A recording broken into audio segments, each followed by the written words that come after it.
The Dharma. Hello, dear. This video explains the Dharma. What is the Dharma? The main teachings of the Buddha are: do not do bad, do good, keep your mind clean. Monks and nuns from Fa Yue Buddhist Monastery in Birmingham, UK, teaching Dharma to school children. Do not do bad. Here are the 5 precepts. 1. To abstain from taking life, refraining from killing or harming any living being, practicing compassion. One day, young boy, look at the frogs, let's have some fun. The wanna kill frog. Killing animals and being cruel to them is bad. Like us, animals do not want to get hurt. We should not harm them, not even just for fun. Here is a detailed explanation of why harming animals is considered negative and why practicing kindness toward them is essential. 1. The principle of universal suffering. Just like humans, animals possess a nervous system and a consciousness that allows them to experience pain, fear, and distress. Shared instincts. Every living being has a natural instinct to survive and avoid danger. When we harm an animal, we are forcibly breaking its fundamental right to exist in peace. Empathy. By recognizing that they are just like us, we develop empathy. If we wouldn't want someone to hurt us just for fun, we should not impose that same suffering on a creature that cannot defend itself. 2. The concept of karma. Cause and effect. In Buddhist ethics, every action has a consequence. Intent matters. If someone harms an animal for fun or out of anger, they are planting seeds of cruelty in their own mind. The cycle of violence. Acts of cruelty harden the heart and make a person more prone to violence in other areas of life. Conversely, protecting lives fosters a mind filled with metta, loving kindness, and karuna, compassion. 3. Moral integrity and monogamy, reflecting on self. A highly evolved human being is often defined by how they treat those who are weaker than them. Power dynamics. Animals are vulnerable and cannot speak for themselves. Taking advantage of that vulnerability for entertainment is seen as a sign of spiritual and moral weakness. Cultivating peace. True inner peace cannot be achieved if one's hands are stained with the blood or tears of other beings. By practicing non-harming, you protect your own peace of mind and conscience. 4. Ecological and spiritual interconnectedness. Buddhism teaches that all life forms are interconnected. Samsara. The teachings suggest that in the long cycle of rebirth, any living being could have been our relative or friend in a past life. Balance. Respecting animal life maintains the balance of nature. When we treat animals with respect, we contribute to a world that values life over destruction. He who, seeking his own happiness, punishes or kills beings who also long for happiness, will not find happiness after death. The Dhammapada. 2. To abstain from taking what is not given, refraining from stealing or taking others' property without permission, practicing honesty. One more thing. Stealing is bad. People who have their money or things stolen will be very sad. Those who steal will be punished for it. Here is a detailed look at why stealing is considered harmful from both a moral and a practical perspective. 1. The emotional impact on the victim. When someone's property is stolen, the harm goes far beyond the financial loss. It creates a sense of violation and fear. Loss of security. People work hard to earn what they have. When something is taken, they lose their sense of safety and trust in their community. Grief and stress. As you mentioned, victims feel very sad. This sadness often turns into anxiety or even trauma, especially if the stolen item had sentimental value or was essential for their survival. 2. The corruption of the stealer's mind. From a spiritual and psychological standpoint, the act of stealing damages the person who does it. Developing greed, stealing reinforces a poverty mindset, the belief that one cannot get what they want through honest work. This leads to a cycle of constant greed and dissatisfaction. Living in fear, a thief can never be truly at peace. They must constantly hide, lie, and worry about being caught. This is a mental punishment that starts the moment the crime is committed. 3. The consequences, the punishment. As you noted, those who steal will face consequences. This can be viewed in 3 ways. Legal punishment. What are you In doing? society, Put that stealing back right leads to now. imprisonment, fines, and a criminal record, which ruins one's reputation and future opportunities. Social punishment. Once trust is broken, it is incredibly hard to rebuild. A person known for stealing loses their friends, the respect of their family, and the trust of their neighbors. Karmic punishment. In Buddhist philosophy, taking what is not given creates bad karma. It is believed that this leads to future poverty and a life where one's own possessions are frequently lost or destroyed. 4. The virtue of honesty. The opposite of stealing is generosity and honesty. When we respect the property of others, we build a society based on trust. Feel a sense of pride and honor in our own belongings because we know we earned them fairly. Create a peaceful environment where no one has to lock their doors out of fear. Summary: stealing is not just taking an object, it is taking away someone's peace of mind. By practicing honesty, we protect both our own dignity and the happiness of those around us.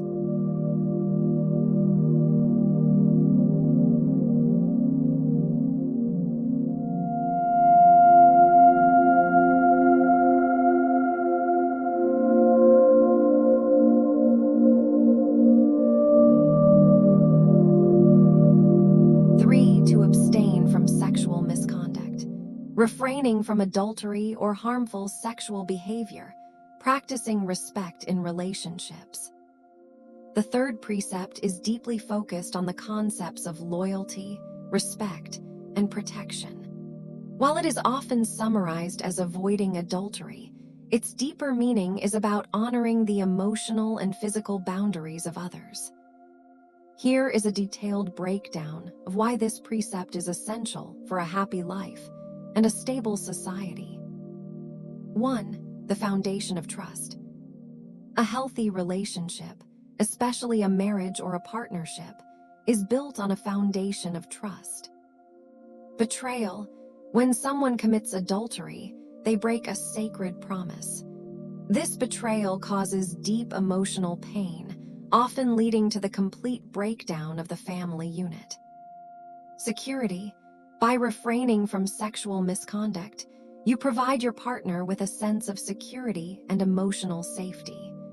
This allows love to grow without the poison of suspicion or jealousy. 2. Respecting consent and boundaries. This precept isn't just about cheating, it's about not using others for selfish pleasure. No exploitation.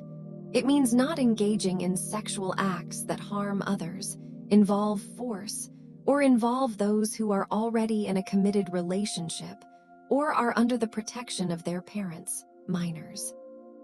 Viewing others as humans, not objects. It encourages us to see others as human beings with feelings and rights, rather than just objects for our own gratification. 3. Protecting the family and children. Sexual misconduct often has innocent victims, the children. Family stability. When parents are unfaithful, the household becomes a place of conflict and sadness. Children who grow up in such environments may struggle with their own relationships later in life. Social peace. Many conflicts, fights, and even crimes of passion stem from sexual misconduct. By practicing self-control, we prevent these tragedies from happening. 4. The benefit of self-control. Practicing this precept helps a person master their own impulses. Mental clarity. A person who is faithful and respectful in their relationships doesn't have to live a double life or carry the burden of guilt and secrets. Dignity. There is a great sense of honor in being a person of integrity, someone whose partner and community can rely on completely.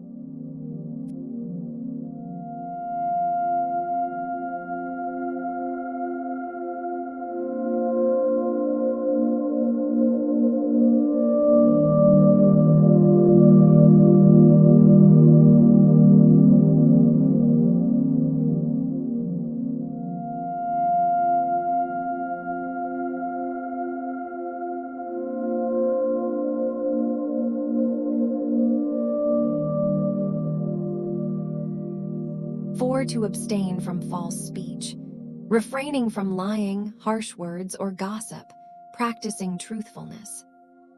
The young boy. Telling lies is bad. Telling lies even for fun may get people into trouble. We should always tell the truth. You are absolutely right. Your observation highlights why truthfulness is the pillar of a person's character. In Buddhism, this is the fourth precept, Musavada. When we lie, even if we think it's just for fun, we create a distorted reality that can cause real-world harm. Here is a detailed explanation. 1. The erosion of trust. Trust is like a mirror. Once it is cracked, it is very difficult to make it whole again. Loss of credibility. If you lie once, people will doubt you even when you are telling the truth. As the saying goes, a liar will not be believed, even when he speaks the truth. Reliability. Always telling the truth makes you a reliable person. Friends, family, and colleagues can depend on your word, which is one of the most valuable assets a person can have. 2. The danger of lying for fun. Many people think white lies or pranks are harmless, but they can have serious side effects. Unintended consequences. A joke can lead to someone making a wrong decision, getting into an accident, or facing legal trouble. Habit forming. Lying for fun trains the brain to find deception easy. Small lies eventually grow into big lies that can ruin lives. 3. The stress of deception. Lying is actually very hard work for the mind. The web of lies. To maintain one lie, you often have to tell 10 more to cover it up. This leads to constant anxiety and the fear of being found out. Peace of mind. Telling the truth brings immediate relief. You don't have to remember what you said to whom, allowing your mind to stay calm and clear. 4. Beyond just not lying. In a deeper sense, the fourth precept encourages right speech, which includes 4 parts. Abstaining from lying, always speaking the truth. Abstaining from divisive speech, not spreading rumors to make people hate each other. Abstaining from harsh speech, not using words to insult or hurt others. Abstaining from idle chatter, not wasting time with useless or harmful gossip.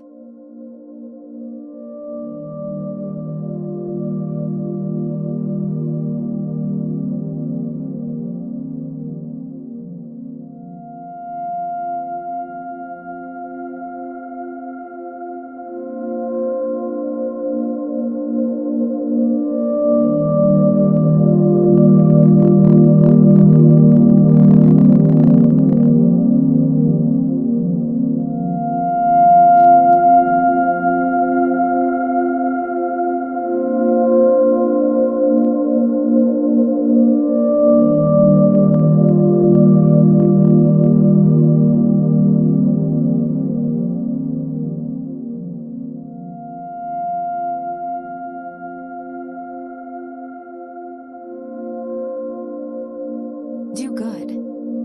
We should respect our parents and teachers. They are ready to help us and give us good advice. They deserve our respect. That is a beautiful and very important point.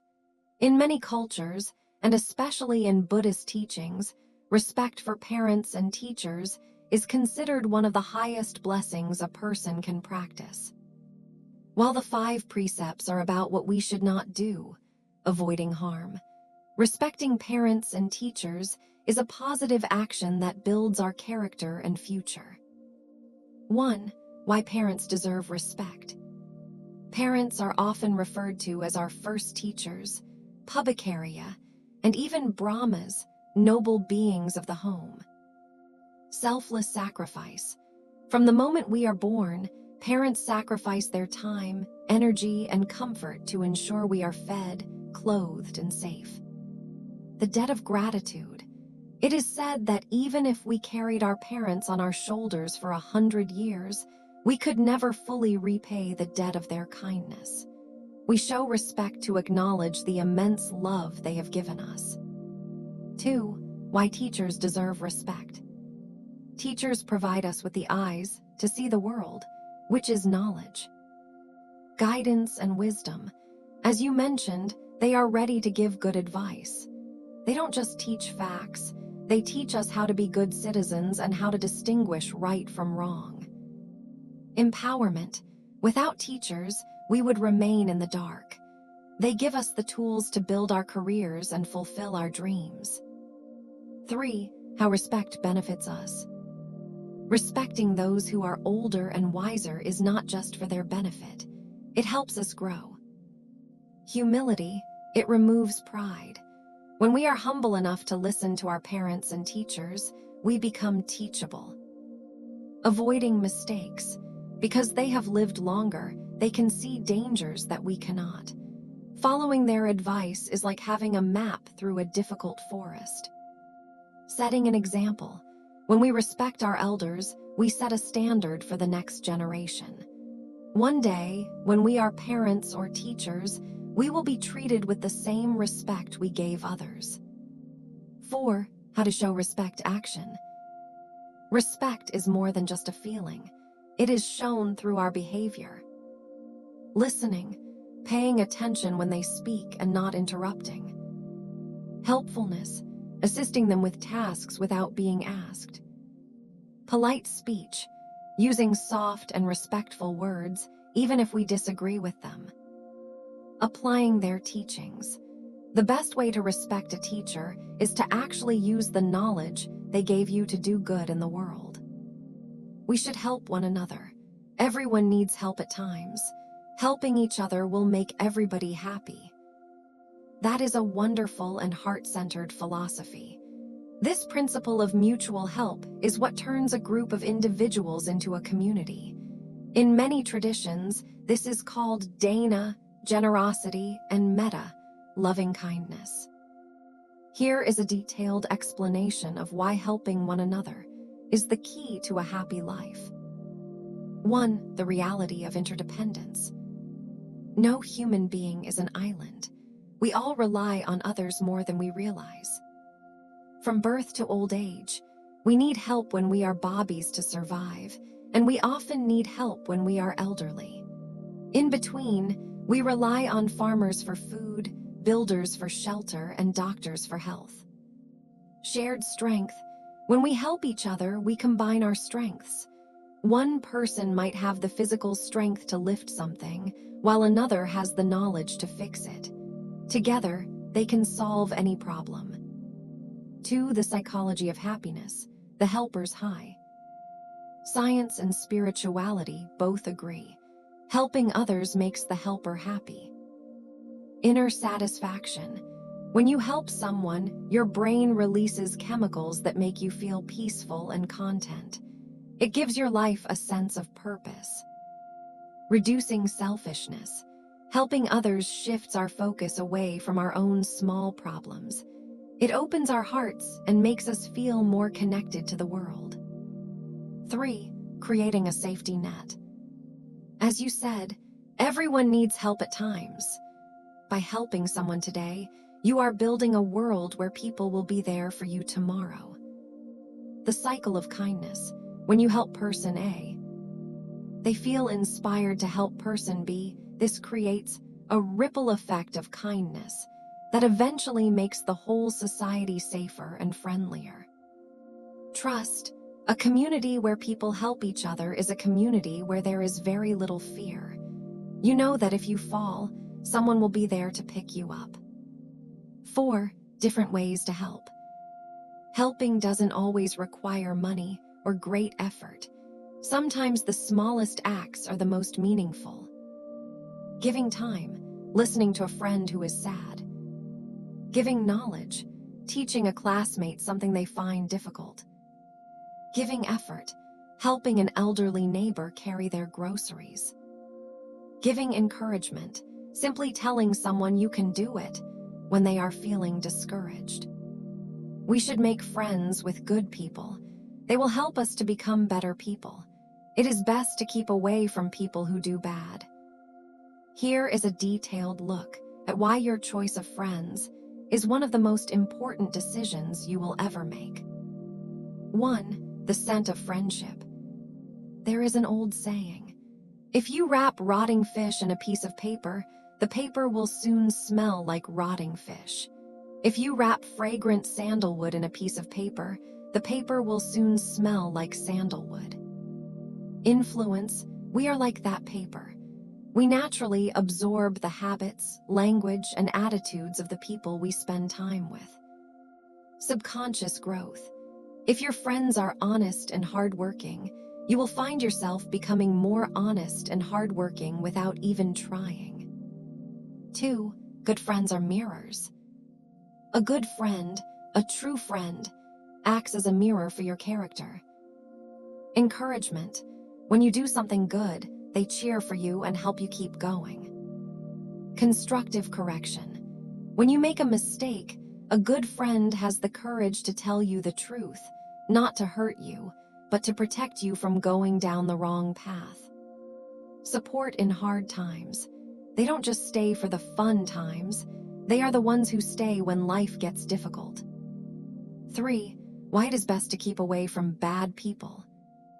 Keeping away from people who do bad things is not about acting superior or being mean. It is about self-protection. Avoiding trouble. If you walk with people who steal or lie, you will eventually be blamed for their actions, even if you are innocent. Protecting your mind. Constant exposure to negative talk, cruelty, or intoxicants eventually makes those things seem normal. Once you think bad behavior is normal, it is very hard to stay a good person. Conserving energy. Negative people often drain your energy with drama and conflict. Staying away allows you to focus your energy on learning and helping others. 4 characteristics of a good friend. The 4 criteria.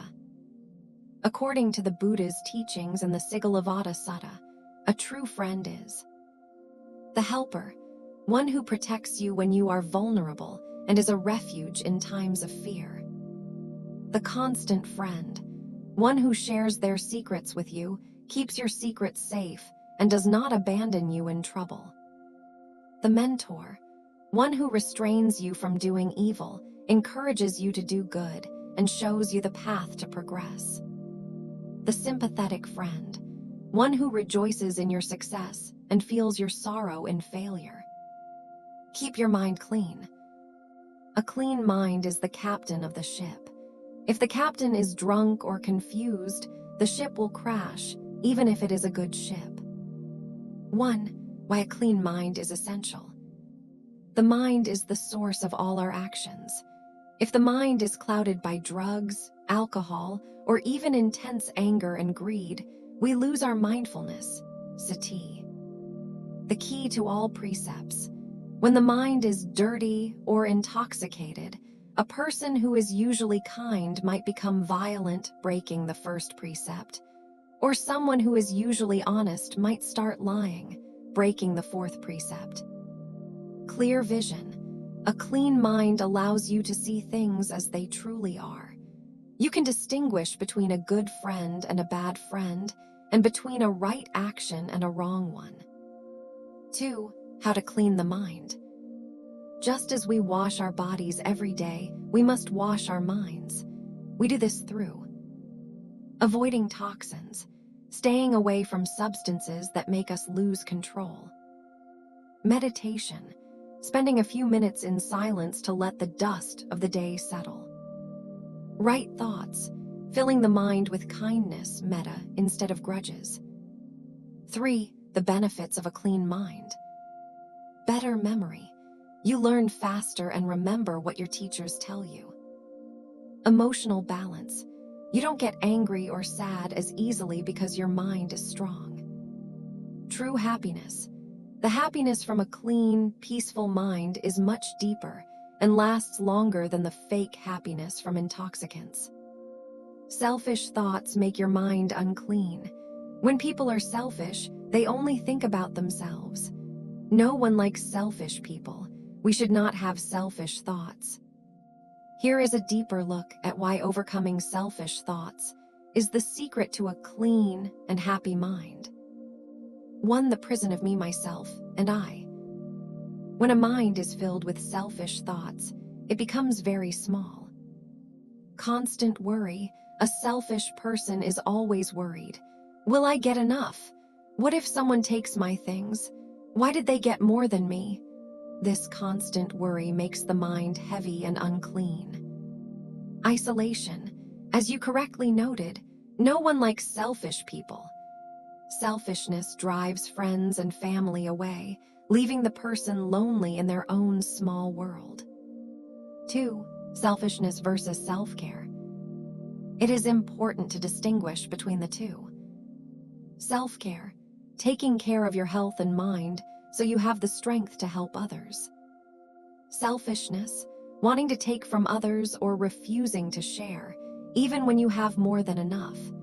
Selfishness is built on the fear that there isn't enough to go around. 3. The antidote to selfishness. Generosity, Dana. The best way to clean selfish thoughts out of your mind is to practice the opposite. Open hands. When you give, whether it's a snack, a smile, or your time, you are telling your mind, I have enough and I am safe. Widening the circle. Instead of thinking, how does this help me?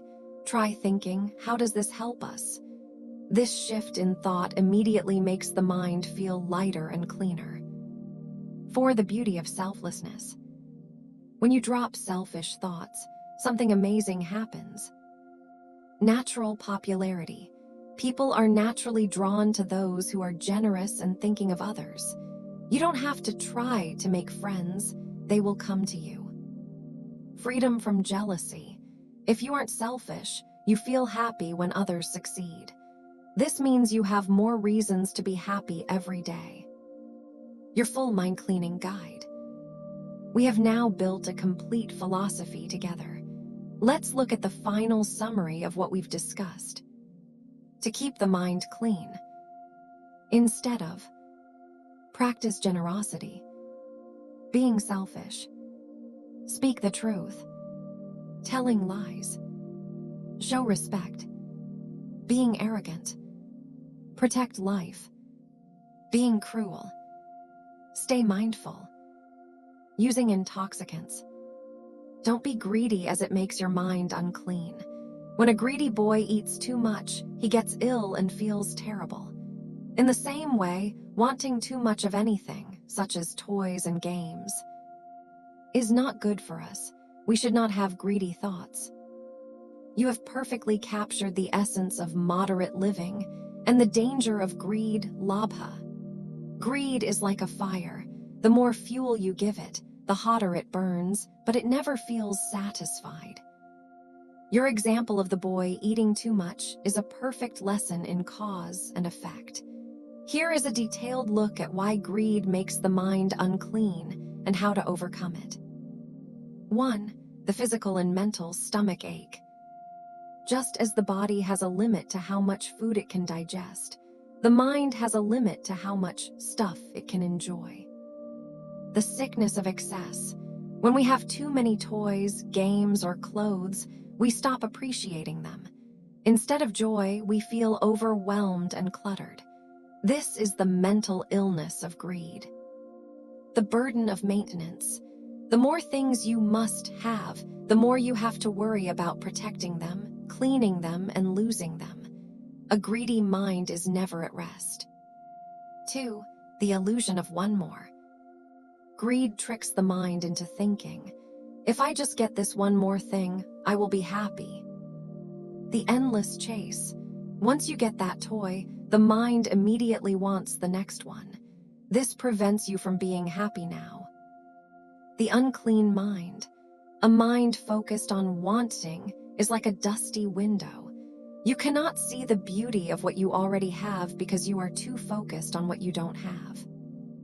3. The virtue of contentment, santati.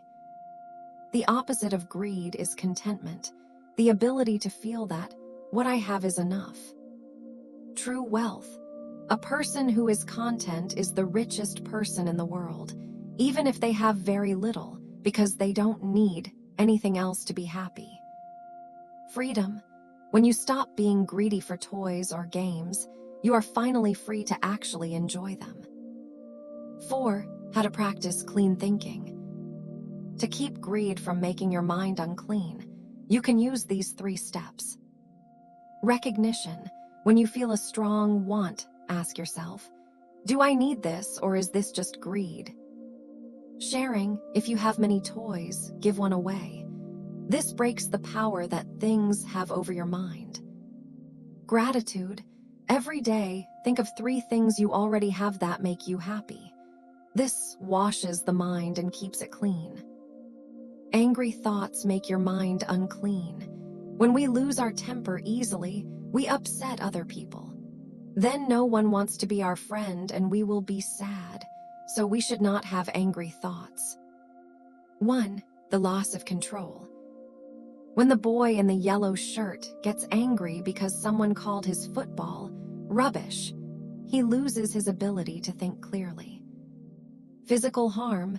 Anger quickly turns into violence.